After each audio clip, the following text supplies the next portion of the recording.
آره دوست من از دبیرستان با هم بودیم.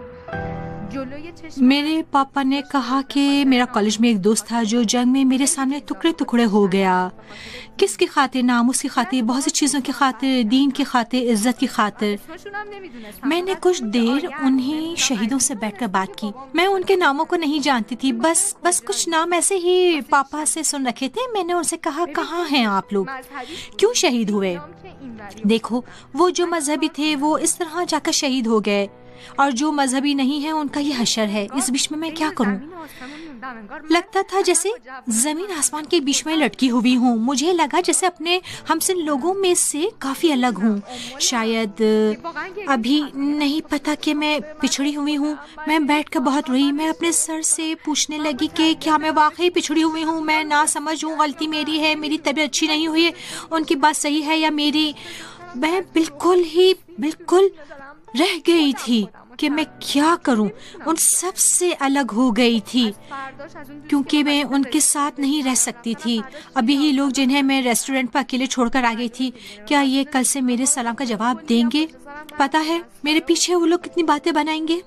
مجھے بڑی دقتوں کا سامنا کرنا پڑا اور مجھے لگتا تھا کہ اب میں یونیورسٹی جانا میرے لیے شاید مشکل ہو جائے گا.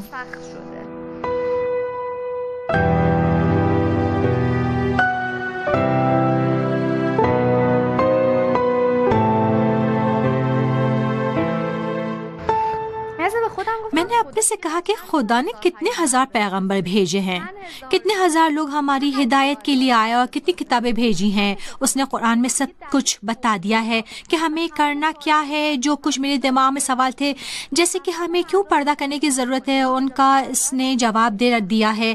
پہلے مردوں سے کہا کہ نہ دیکھو، اس کا مطلب مردوں کا پردہ ہمارے پردے سے کہیں زیادہ سخت ہے. ان کا پردہ آنکھوں کا پردہ ہے. مسئلہ حل ہو گیا ہے میرے لیے. قرآن نے پہلی ہی آیت میں میرا جواب دے دیا. اس کے بعد پردے کے بارے میں طرح طرح کی کتابیں پڑھنا شروع کی. دوسرے ادیان سے میں نے شروع کیا. اسی میں مجھے یہودی عورتوں کے بارے میں ایک دلچسپ بات نظر آئی. یہی یہودی جو ہمارے لیے دنیا بھر کے گندے سیٹلائٹ چینل بناتے ہیں اور ان میں فیشن، میک اپ، الٹے سیدھے کپڑے، بے پردگی اور بے حیائی کو عام کرتے ہیں. میں نے دیکھا کہ ان کی عورتیں اپنے شہروں میں اپنے فوٹو میں کیسا پردہ کرتی ہیں. میں نے دیکھا جو انہیں ہمارے لیے پسند ہے وہ اپنے لیے پسند نہیں ہے. تو یہ ساری غلط چیزیں جنہیں وہ ان سیٹلائٹ چینلوں پر عام کرتے ہیں، اگر یہ صحیح ہے تو پھر کیوں ان کی عورتیں اور لڑکیاں ایسی کیوں نہیں ہیں؟ میں نے دیکھا کہ جو لوگ توریت پر ایمان رکھتے ہیں وہ بالکل ایک چادر جیسے کپڑے اور اپنے سروں پر ڈالتے ہیں، اور یہودی عورتوں کا پوری طرح سے سر ڈھکا ہوا ہوتا ہے اور پورے پردے کے ساتھ ہوتے ہیں. پھر اس طرف جب ہم اپنی حضرت فاطمہ کو دیکھتے ہیں تو وہ تو ہر اعتبار سے عفت و پاکیزگی کا مظہر ہیں. صرف پردے کے اعتبار سے نہیں، حتیٰ نابینا آدمی کے سامنے بھی وہ پردے کا خیال رکھتی تھیں. اسے پتہ چلتا ہے کہ پردہ صرف ایک ظاہری چیز نہیں ہے، ایک اندرونی حیا بھی تھی ان میں. اندرونی حیا ہے. پھر انہیں ساری باتوں کو لے کر پھر کچھ مشکل میرے سامنے آتی ہیں اور ایک طرح کا الجھاؤ کا شکار ہوتی ہوں. میں نے کہا چلو یونیورسٹی میں جو مولانا ہیں ان سے جا کے مشورہ کرتی ہوں. جب میں ان کے دفتر میں اندر داخل ہوئی تو دیکھا کہ وہ ساری قدریں اور وہ چیزیں جو مجھے پسند تھیں وہ ان کی دیواروں پر لگی ہوئی ہیں. شہیدوں کے فوٹو، ان کے وصیت نامے، ان کی لکھی ہوئی باتیں، وہی سب جو میرے پاپا نے قریب سے انہیں دیکھ کر ان کے بارے میں اپنے بچوں کو بتایا تھا. انہیں قصوں کو سن کر کئی بار میں رو بھی چکی تھی. میں نے دیکھا کہ ان مولانا کو شہداء سے بڑا لگاؤ ہے. مجھے بہت اچھا لگا کہ ان سے بات کی جا سکتی ہے. میں نے ان سے کہا کہ دیکھیے میری یہ حالت ہے. انہوں نے کہا دیکھو تم جانتی ہو تمہاری پریشانی کیا ہے. پریشانی تمہاری یہ ہے کہ تمہارے اندر جو حیا ہے اسے تم ظاہر نہیں کرنا چاہتی. کیوں ایسا کر رہی ہو؟ کیوں اپنا مقابلہ کر رہی ہو؟ میں نے سوچا بات تو بالکل صحیح ہے. وہ ساری پریشانیاں جو مجھے بے پردہ یا مذہبی نما پردے دار لڑکیوں کے ساتھ تھیں ان سب کی وجہ یہی ہے. اگر وہ نہیں سمجھ پائی ہیں تو میں بھی نہ سمجھی پر اتر آئی، یا اگر پردے والے کچھ غلطی کر رہے ہیں تو میں پردہ ہی نہ کروں. ایک چیز تھی جس کو لے کے میں پریشان تھی مگر انہیں اس میں کوئی پریشانی نہیں تھی. اس سے مجھے پتہ یہ چلا کہ مجھ میں اندرونی طور پر شرم و حیا تھی مگر وہ سب بس دل کی حد تک تھی اور میرے وجود میں تھی مگر ظاہر میں اس کا خیال نہیں رکھتی تھی. میں جب نیل پالش لگاتی ہوں تو تم جو میری طرح لڑکی ہو تمہاری نظر میں یہ صرف ایک نیل پالش ہے. ایک بات ہے جو میری نہیں ہے یا کسی مسلمان کی نہیں ہے بلکہ غیر مسلم کی ہے. اس نے کہا ہے کہ مرد دیکھ کر ہی اپنی بیویوں کے قریب جاتے ہیں. تب مجھے لگا کہ مردوں کی دنیا ہم سے کتنی الگ ہے. سمجھ میں آیا کہ پردہ میری کتنی بڑی ضرورت ہے. خود میں جب یونیورسٹی آتی جاتی تھی تو بہت سی نگاہوں سے مجھے تکلیف ہوتی تھی. کبھی کبھی جب گھر آتی تھی تو بڑی ڈپریس رہتی تھی. امی سے پوچھتی تھی کیا ہوا, تم کیوں اتنی ڈپریس ہو؟ پھر میں نے کار کے شیشے کالے کروا لیے. تم چاہتی تھی کوئی تمہیں دیکھے نا, مگر اصلی بات تم بھولی ہوئی تھی. ہاں بالکل, جی ہاں, یہی چاہتی تھی کہ لوگوں کی نظروں میں نہ رہوں. میں نے 8-9 مہینے کتابیں پڑھیں اور رمضان کے بعد یہ میں نے کتابیں پڑھی, اور پھر ایک دن میں نے فیصلہ کیا کہ یہی جو قرآن نے جلباب یا یہ چادر جو ہے یہ میری ضرورت ہے, اس سے میں اوڑھوں گی. یہ محسوس کیا کہ میں نے یہی پہننا ہے, اب یہ میری ایک ضرورت ہے, یہ میری سکون کو کامل کر دے گا. اور پھر اتنے دوست بدلے مگر پریشانی جوں کی تو رہی. مجھے خود اپنے کو بدلنے کی ضرورت تھی. سال کے آخری دن چل رہے تھے. کب کی بات ہے؟ بات ہے میرے خیال میں 2013 کی بات ہے. میں نے اپنی چادر اوڑھی بغیر اس کے کہ میں اپنے کسی گھر والے کو خبر دوں. صبح مجھے یونیورسٹی جانا تھا. میں ناشتہ کرنے بیٹھ گئی. امی کا منہ کھلا کا کھلا رہ گیا. کہنے لگی کہ کہاں چل دی؟ میرے لیے تو وہی روز کا معمول تھا. تو میں نے کہا یونیورسٹی, اور خدا حافظ امی. پھر میں یونیورسٹی چلی گئی. سب کو بڑا تعجب ہوا مگر میں ایسی ہی نارمل رہی. میں نے بھی کہا وعلیکم السلام, خیریت؟ بالکل پہلے ہی کی طرح, جیسے میں کچھ بدلی ہی نہیں ہوں. میرے خیال میں قصے میں یہاں ایک نیا موڑ آتا ہے. میں نے پردہ شروع کر دیا ہے مگر کچھ لوگ اس کے مخالف ہیں. حتیٰ میرے گھر کے قریبی لوگ, بس پاپا کو چھوڑ کر سبھی. وہ تو ایسے ماحول میں پلے ہیں اس لیے کہ جنگ پہ تھے. لیکن میری امی اسکارف اور اوور کوٹ سے پردہ کرتی تھی مگر کبھی ان کا ایک بال بھی نظر نہیں آتا تھا. امی کہتی تھی کہ تم میری طرح پردہ کرو, چادر اوڑھنے کی کیا ضرورت ہے؟ اسکارف اوور کوٹ سے پردہ کرو, اور یہ چادر کیوں اوڑھ رہی ہو؟ یعنی اب مجھے ایسا حالات کا سامنا تھا جہاں خود میرے گھر کے لوگ جن کے ساتھ میں دن بھر رہتی ہوں, ان کے سامنے آتی جاتی ہوں, وہ میرے شدید مخالف ہیں. سوائے میرے پاپا کے کہ انہوں نے میری چادر کو چوما اور اسے اپنی آنکھوں سے لگایا اور مجھے مبارکباد دی. باقی سب مخالف تھے. کبھی کبھی تو ایسا ہوتا تھا کہ جب دوسرے گھر والوں کی طرف سے مجھ پر دباؤ بڑھ جاتا تھا تو میرے پاپا کے پاس جا کر خوب روتی تھی. وہ کہتے تھے کہ یہی صحیح ہے اور تم نے صحیح راستہ چنا ہے, اور میں بہت خوش ہوں. وہ کہتے تھے کہ شاید جو میں نے اپنے ملک کی ناموس کا جو تحفظ کیا ہے اس کی خاطر اللہ نے میری ناموس کی حفاظت کی ہے. چادر اوڑھنے سے پہلے میرا پہناؤ بالکل ہی الگ تھا. اب جب بھی ہم باہر کہیں جانا چاہتے تھے تو میں چادر اوڑھ لیا کرتی تھی. میرا بھائی مجھ سے پوچھتا تھا کہ اب وہ والے کپڑے نہیں پہنتی, یعنی شادی میں, دعوت پر, ملک کے باہر سب جگہ چادر میں جاؤ گی؟ میں بولی ہاں, اصل میں میرے لیے بڑے مہنگے مہنگے کپڑے خریدے جاتے تھے اور خود مجھے بھی ایسے کپڑوں کی عادت ہو گئی تھی. نیل پالش مجھے بہت پسند تھی. یعنی وہ سبھی لوگ جنہوں نے مجھے اس سے پہلے دیکھا ہے وہ جانتے تھے کہ میں ہمیشہ نیل پالش استعمال کرتی تھی. بہت زیادہ پسند تھی نیل پالش. نماز بھی پڑھتی تھی, کبھی کبھی اسے نماز کے لیے صاف کر کے دوبارہ پھر لگا لیا کرتی تھی. بغیر نیل پالش کے کبھی رہ ہی نہیں سکتی تھی. میں کہتی تھی کہ یہ تو صفائی ستھرائی کا ایک حصہ ہے, اب اس نیل پالش کو چھوڑا کیسے.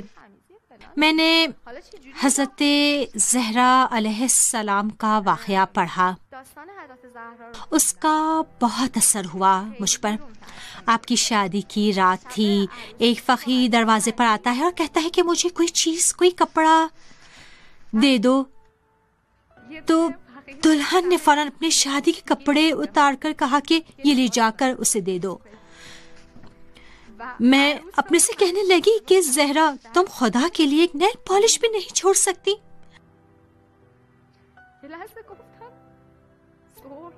کہتی ہوں کوئی بات نہیں, کبھی نیل پالش کے ساتھ بھی نماز پڑھ لیتی ہوں. نماز میں پڑھتی تھی, نماز مجھے پسند تھی, اس سے مجھے سکون ملتا تھا. اس یونیورسٹی والے ماحول سے کیسے چھٹکارا ملتا تھا مجھے. اسی نماز سے میں خدا سے باتیں کرتی تھی کہ خدایا یہ کون سی جگہ ہے, خدایا میں اپنے گھر والوں سے دور ہو کر ایسے ماحول میں آئی ہوں جہاں اپنائیت نہیں ہے. نماز میں یہ سب باتیں خدا سے کرتی تھی، ورنہ تو میں مر ہی جاتی۔ جب میں نے حضرت زہرا کا وہ قصہ پڑھا تو میں نے اپنے کپڑوں کی الماری، اپنی نیل پالشوں کو دیکھا کہ میرے پاس دکان سے زیادہ نیل پالش رکھی ہوئی ہیں۔ میں نے ان سب کو ایک تھیلی میں ڈال دیا، اب بھی وہ سب اسی تھیلی میں ہے، کیونکہ اب بھی کبھی کبھار جب کسی پروگرام میں مجھے جانا ہوتا ہے تو اسے لگا لیتی ہوں، مگر نہ محرم کے سامنے پھر نہیں جاتی، یا پھر دستانہ پہن لیتی ہوں، یا پھر گھر کے اندر استعمال کرتی ہوں، پھر جب باہر جاتی ہوں تو اسے صاف کر لیتی ہوں، مگر اب انہیں اپنی میز پر سجاتی نہیں ہوں، اسی تھیلی میں نے اس کو رکھا ہے۔ میں یہ سوچنے لگی کہ حضرت فاطمہ نے جس طرح اپنی شادی کی رات اپنے کپڑے اتار کر دے دیے، آخر ایسے کون کر سکتا ہے؟ اور وہ بھی شادی کی رات، اگلے دن شاید کوئی کر لے تو ہاں وہ بھی بات ہے، شادی کا کپڑے دینے پر کوئی تیار نہیں ہوتا۔ لیکن شادی کے دن کچھ اور دیا جا سکتا تھا، لیکن شادی کا لباس نہیں۔ خیر پھر میں نے اس طرح سے نیل پالش لگانا چھوڑ دی، مخالفتوں کے ہوتے ہوئے چادر اوڑھ لی۔ جو بھی مجھے دیکھتا تھا وہ کہتا تھا پہلے زیادہ اچھی لگتی تھی، اس طرح سے تمہارا ڈاکٹر ہونا زیادہ سمجھ میں آتا تھا۔ ہر آدمی کچھ نہ کچھ کہتا تھا اور کہتے تھے کہ تمہاری عمر زیادہ لگنے لگی ہے، مگر ان سب باتوں پر میں نے روئی نہیں۔ مجھے برا ضرور لگتا تھا، مگر خدا سے میں یہ کہتی تھی کہ جب میں ان لوگوں کو اچھی لگتی تھی اس وقت انہوں نے میرے لیے کیا کیا، اب میں تیری نظر میں اچھی ہوں، اب مجھے یقین ہے کہ تو میری زندگی کے لیے ایک بڑا کام کرے گا۔ اس کے بعد مجھے اپنی میڈیکل پریکٹس کے لیے جانا تھا، میرا ٹرم ختم ہو رہا تھا، تو میں ایک ڈاکٹر کے تجربے سے فائدہ اٹھانے کے لیے ایک جگہ گئی۔ مطلب پریکٹس کے لیے ایک ڈینٹل کیئر سینٹر تم نے ڈھونڈا؟ ڈھونڈا نہیں، پاپا کے دوستوں نے کوئی جگہ بتائی تھی، اب ان کے دماغ میں بھی وہی پرانی زہرا تھی۔ پہلے کہا کہ اچھا زہرا ہے، ان کے قدم سر آنکھوں پر میں اندر گئی۔ پہلے تو اس حلیے میں مجھے انہوں نے پہچانا نہیں، کوئی لفٹ نہیں دی۔ پھر جب میں نے اپنا تعارف کرایا تو کیونکہ ان سے قریبی تعلقات تھے وہ میرا دل نہیں توڑنا چاہتے تھے۔ کلینک کے ہیڈ نے مجھے غور سے دیکھا، پھر پوچھا کہ کیا تم ایسے یہاں آنا چاہتی ہو؟ میں نے کہا ہاں، اور کیا؟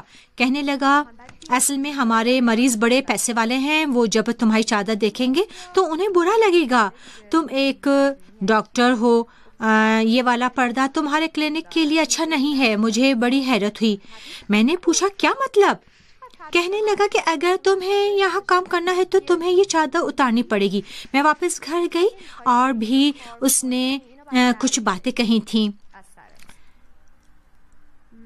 پہلی بار ایسے مذاق اڑائے جانے کے بعد میں اپنے کو روک نہ سکی اور بیٹھ کر خوب روئی۔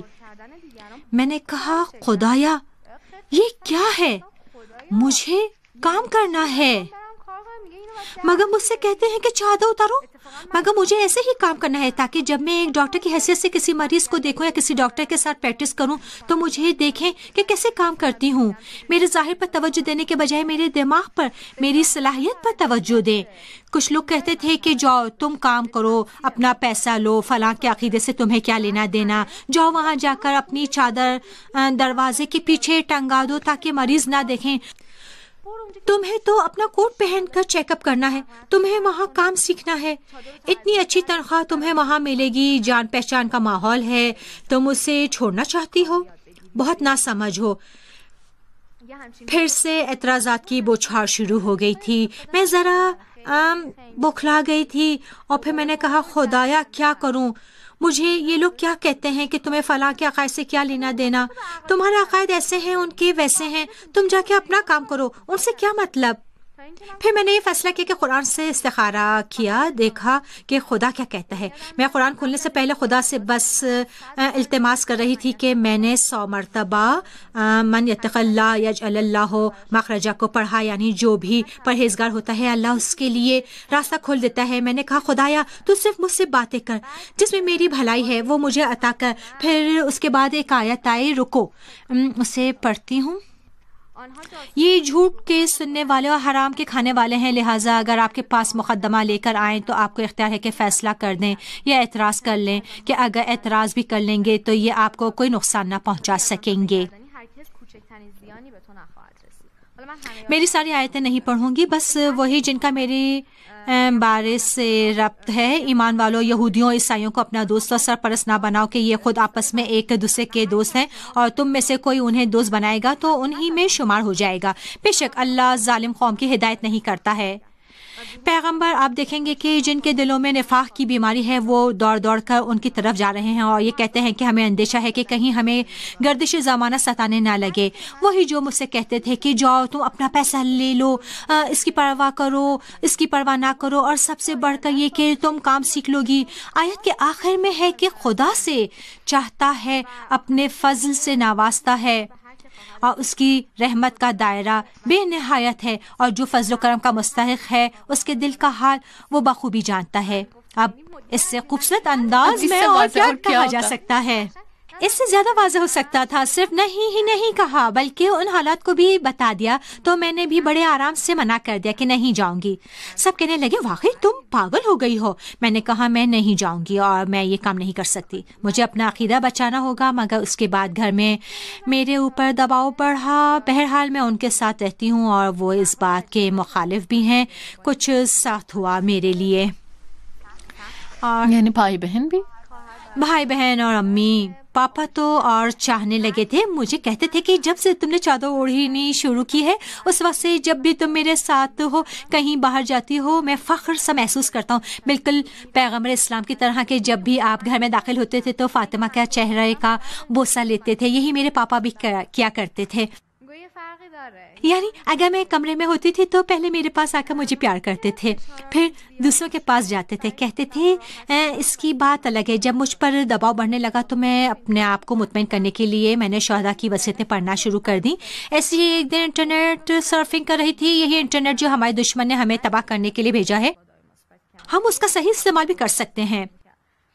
میں نے اپنی زندگی میں انٹرنیٹ سے بہت زیادہ فائدہ اٹھایا ہے.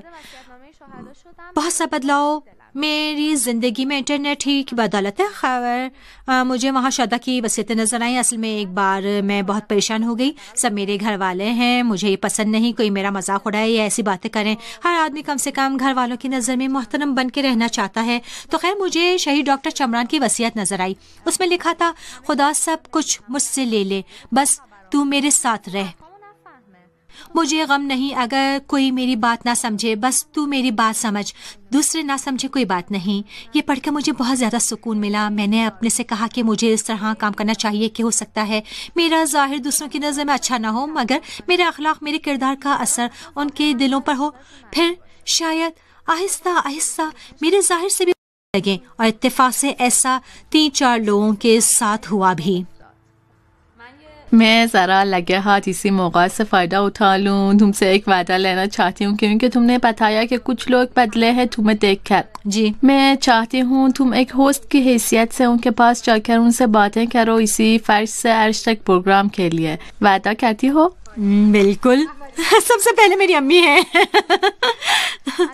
کچھ لوگ جو بدل چکے ہیں ان میں سے پہلی میری امی ہیں. وہ تقریباً 1 مہینے سے بہت بدل چکی ہیں. میرے ہر ہفتے جم کران جانے سے ان میں بدلاؤ آنا شروع ہو گیا ہے. پھر ایک دن وہ میرے ساتھ بھی آئیں اور وہ بہت بدل گئی ہیں. تو ہمیں ان قصوں کا انتظار رہے گا. ہاں، اور وہ بھی کچھ دوست ہیں میرے. مجھے امید ہے کہ یہ چادر جوڑنے کے بعد جو ذمہ داریاں مجھ پر آتی ہیں انہیں میں صحیح طور پر ادا کر سکوں. میں روز اپنے سے کہتی ہوں کہ زہرا یہ صرف چادر نہیں ہے بلکہ یہ ایک ذمہ داری ہے تمہارے کاندھوں پر، کیونکہ یہ خاص شخصیت کا لباس ہے. یہ اس فاطمہ زہرا کی چادر ہے جو عفت و حیا کی پیکر ہیں. یہ تمہیں خیال رکھنا ہوگا. تمہارا کردار ایسا نہ ہو جو تمہارے ظاہر کے خلاف ہو. تمہارا اخلاق ایسا ہو جو پردے کو اچھا نہیں سمجھتے وہ بھی اسے پسند کریں. اخلاقت یه جوری باشه که ظاهرت حتی واسه اونایی که تو دیده